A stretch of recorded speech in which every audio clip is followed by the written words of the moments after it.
Bonjour, je m'appelle Juliana Poncrat, je suis le cake designer de Bisous de Papillon Délices. Je veux aussi dire merci à Mobile Pie et Joseph Cottrell pour notre jolie petite cuisine. Aujourd'hui, la vidéo c'est les chaussons de bébé, donc on va apprendre à faire les chaussons de bébé. Donc voilà une petite chausson que j'ai déjà préparée à l'avance, ça va ressembler à ça, donc tu vois, ces petites chaussons faites parce que ça brille.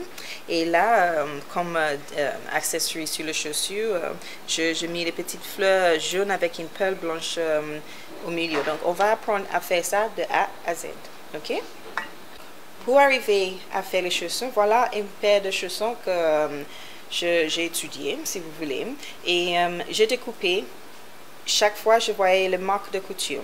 Donc, j'ai le sommet en bas, j'ai le partie devant et j'ai le partie arrière. Donc, j'ai 3 différents morceaux.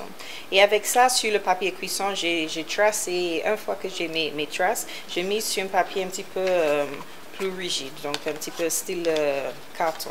Ok, donc comme vous remarquez, j'ai les parties rouges qui sont plus larges. Et pourquoi? C'est parce que tout à l'heure, quand je vous montre comment on fait, on a besoin d'un côté, si vous voulez, le côté pour faire coudre, pour faire coller en pâte à sucre, pour que le chaussure devienne un seul.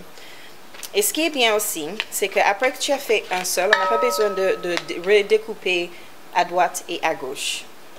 On a juste à tourner, donc là c'est le droite, et on tourne et ça devient le côté gauche. Et on refait la même chose pour chaque partie. Donc ça c'est gauche, on tourne, ça devient droite. Là c'est gauche, on tourne, ça devient droite. Ok? Donc je vais mettre tout ça de l'autre côté et on va commencer à faire notre chausson. La première chose à faire pour commencer à faire les chaussons, c'est de couper le sommet. Et il faut couper ça 3 heures avant de couper le reste parce qu'il faut que ce soit dur, d'accord? Donc voilà un morceau que j'ai déjà coupé. Le chausson que j'ai préparé tout à l'heure, c'était le côté gauche. Donc là, je vais faire le côté droit. Et après que vous avez découpé, c'est toujours bien parce que parfois, là c'est assez large. Donc j'arrive à différencier le gauche et le droit. Mais pour ne pas mélanger les deux côtés, je marque avec une feuille alimentaire gauche, droite. Et on marque bien à l'intérieur où on sait qu'on ne va pas voir une fois que le chausson est couvert. Et si vous n'avez pas le feutre alimentaire, on peut utiliser juste avec un couteau et on marque et on va le voir après. C'est juste pour nous souvenir. Okay?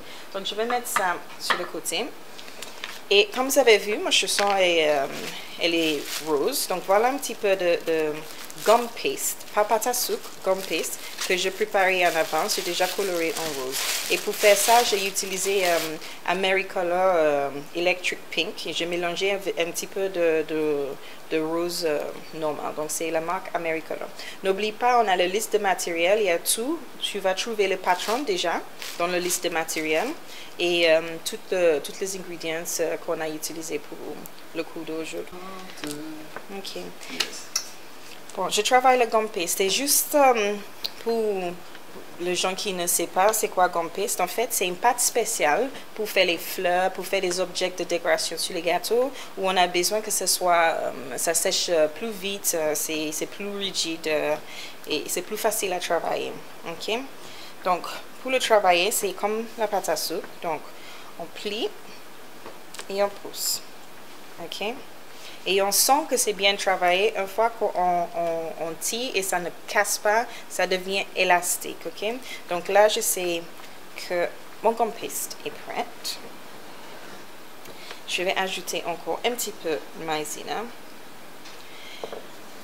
Et ça, cette nappe de travail, c'est vraiment un truc super bien. C'est bon d'avoir d'investir sur une nappe comme ça parce que surtout si vous travaillez sur votre cuisine et vous avez une marbre en blanc, on ne veut pas que les colorants tachent et tout. C'est un bon investissement. Bon, j'ai aplati la pâte à sucre. Là, maintenant, je ne veux pas que mon gum paste soit trop fin en fait. D'accord? Au niveau de l'épaisseur, il faut quand même que c'est assez, pas épais, mais pas aussi fin qu'on doit faire quand on fait une rose. Ok? Donc, de cette épaisseur à peu près. Ok? Donc là, c'est bon. Je suis sûre que c'est la même épaisseur partout. Et je veux commencer par découper le devant. OK? Et après, je vais faire le derrière. OK? Donc, là, c'était le côté gauche que je fais tout à l'heure. Donc là, je fais le côté droit, tu vois? Donc, gauche, droite. Je place. Et avec une outil comme ça, je découpe.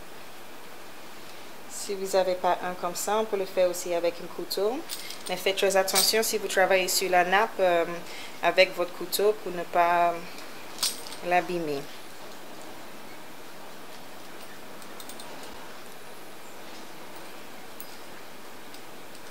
Okay. Donc là, je découpe toutes les angles qui sont faciles à couper. Et comme vous voyez, j'arrive pas à entrer à l'intérieur. Donc pour cette partie, je prends mon couteau et je vais le faire vraiment doucement pour que ça ne laisse pas une trace sur la nappe, ça ne coupe, ça ne blesse pas ma nappe. Allez. Et il faut travailler assez vite, pas trop vite non plus, on ne veut pas faire du n'importe quoi. Parce que le gommes-piste, comme je l'ai dit tout à l'heure, ça sèche beaucoup plus vite que la pâte à sucre. Donc encore, une fois qu'on a fini, on prend tout le morceau, on le retravaille un petit peu. OK. Et on met dans un sachet plastique. Si vous avez une petite Tupperware, vous mettez dedans. Mettez ça sur le côté. Et maintenant, je crois que je vais arriver avec ça pour faire le fin. Super duper. Donc voilà. Ça, c'est ça. Bon, la prochaine étape, c'est avec une outil que moi j'adore appeler mon machine à coudre. Je vais vous montrer pourquoi. Donc, comme vous voyez dans la machine à coudre, c'est pas vraiment une machine à coudre, mais c'est mon terminologie. Hein. Il y a le petit point et je vais vous montrer pourquoi j'ai appelé la machine à coudre. Donc, cette partie, on le fait tout de suite parce qu'on ne peut pas le faire une fois que c'est sec et c'est vraiment difficile à le faire après qu'on a placé, on commence à construire notre chausson. Donc, aussi droit que possible, je trace le bord de ce que je viens de découper.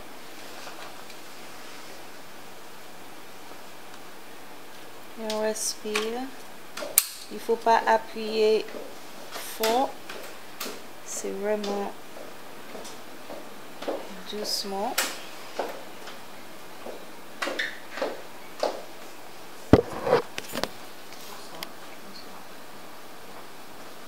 Donc là, vous voyez quand je tourne, ça fait monter la gomme piste un petit peu. Donc, ça suffit de aplatir.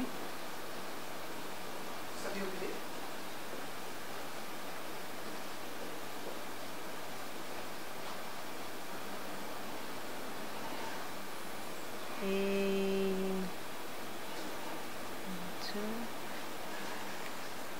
jusqu'au bout. Ok. Après que cette étape est faite, là je vais autour et je vérifie que tout est bien propre. Il n'y a pas de petits morceaux de gomme piste qui dépassent, qui va faire en sorte que, voilà, là j'aime pas ce qui se passe là. C'est pas... Donc voilà les semelles que j'ai préparées tout à l'heure. Donc c'est bien sec. Et là il faut vraiment travailler vite parce que je suis sûre que le gomme piste est en train de sécher. Donc là je prends un petit peu de essuie-tout. Ok. Je fouche. Ok. Et je donne une forme un petit peu comme l'intérieur de la chausson, la forme ronde. Voilà, je vérifie, c'est bon. Ok. On ne veut pas que c'est trop épais. Et là, j'ai la colle que j'ai préparée. Donc pour la recette de la colle, ça aussi, vous trouvez ça dans la liste de matériel. Ok. et je mets la colle. Ok. Donc là, je mets le col seulement devant. Hein. Je ne mets pas à l'arrière pour le moment. Ok. Et la prochaine étape.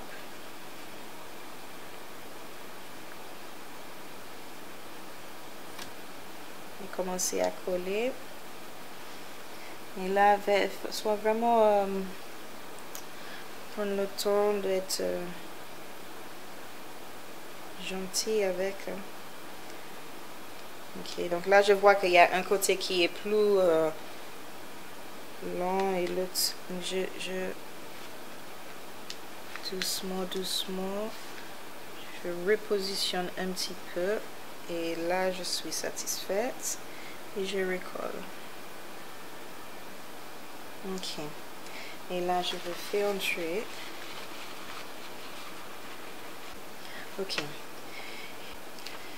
donc j'aplatis mon gomme paste et je veux que ce soit le même épaisseur de la première partie qu'on a découpé. Il faut mettre ça le même temps que tu aplatis sur ça pour être sûr que... Et je vérifie, on est droite. Je place sur la pâte à sucre. Tout doux.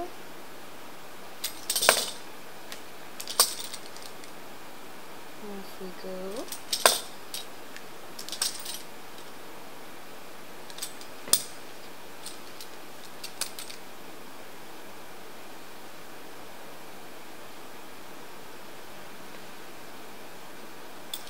Et là, pour cette morceau, on n'a vraiment pas besoin de couteau. On peut faire tout avec cet appareil. Donc là, avec la machine à coudre, on fait la même chose que tout à l'heure. On n'applique pas trop de force. On essaye de rester le plus droit que possible. Et on reste vraiment sur le bout. Donc là, je vois que tout est bien collé. C'est bon. Et là maintenant, on va appliquer le col. Vous vous souvenez que je vous avais dit que ça c'est le côté col. Là où j'ai marqué en rouge, c'était un petit peu plus large de notre moule si tu veux, ce qu'on a copié. Donc la colle va là. Donc c'est sur cette partie. Je mets la colle là.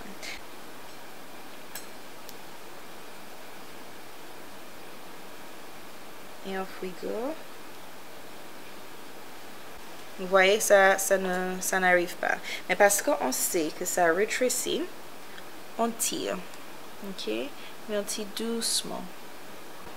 Et là, tout de suite, on va passer cette partie à l'intérieur avant que ça casse.